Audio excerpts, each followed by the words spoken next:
Hey, what is going on, guys? In this video today, we're going to be going over the very interesting and disappointing news regarding next-gen console Fortnite. So about 3 days ago, the official Fortnite Twitter account tweeted out a blog post titled, "Day 1 ready, Fortnite arrives next week on Xbox and PS5. So the post started off by saying, next gen equals next week. Once you've taken in the sweet smell of unboxing a brand new Xbox or PlayStation, a next gen version of Fortnite will be ready and waiting for you to download. The Fortnite builds on Xbox Series X/S and PS5 aren't simply tweaked last gen builds, but new native ones to harness the power of the new consoles. If you're already a Fortnite player, you'll easily be able to continue your progress, and if you're new to Fortnite, it'll be a great time to jump in.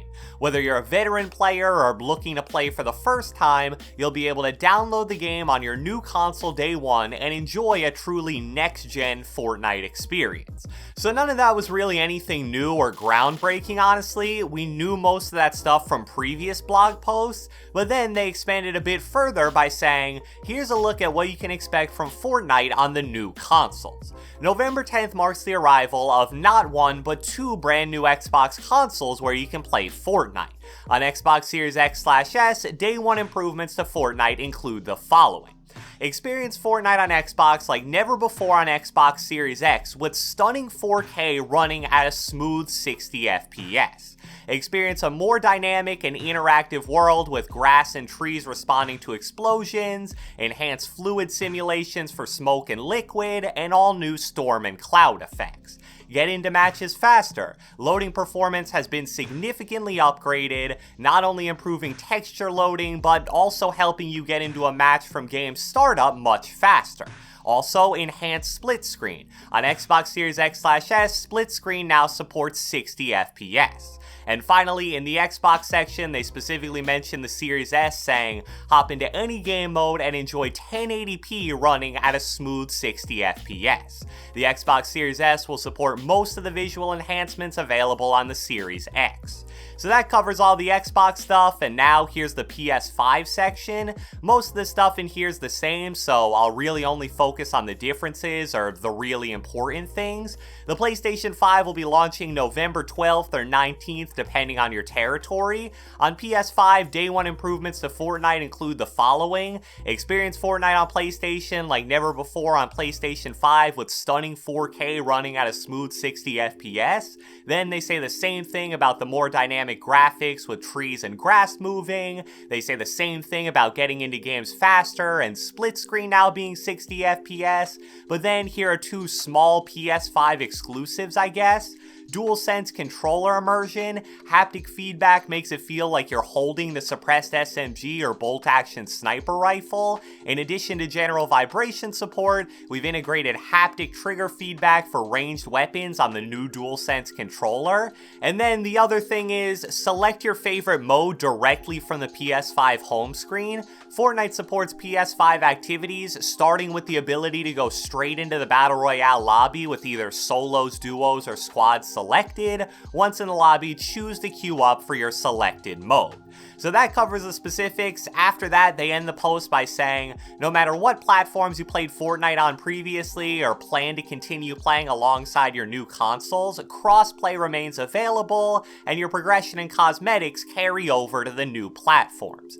There's also more to come. Like all of you, we're excited to spend more time with the Xboxes and PlayStation 5. As we spend even more time with these consoles, we look forward to exploring new ways to maximize the potential of both.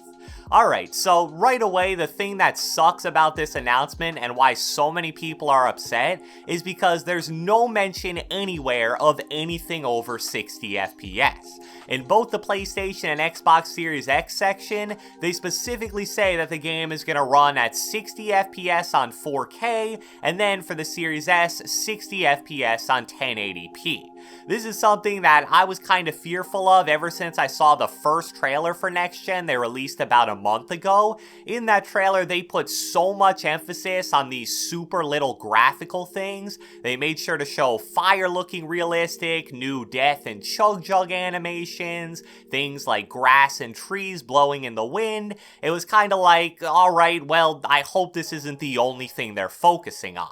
But this announcement kinda confirms that fear. It seems like they'd rather have a really good looking game at 60 FPS than just a regular looking game at 120 FPS. And I personally think that's just a terrible decision for a variety of different reasons, and I'm guessing most of you guys would agree with that. And the thing is, when this blog was initially posted, I saw a lot of people talking down on Sony and Microsoft saying like, wow, so much for these next gen consoles being powerful, they can't even get you any extra FPS compared to the current gen Xbox and PS4. But other comparable shooter games like Call of Duty and Halo, for example, they've already announced that on next gen, their newest game is gonna run at 120 FPS. So it's not that the consoles can't handle it, and honestly, I think those games are more graphically intensive than Fortnite anyway. It just seems that Epic's decided to prioritize graphics over FPS for the time being.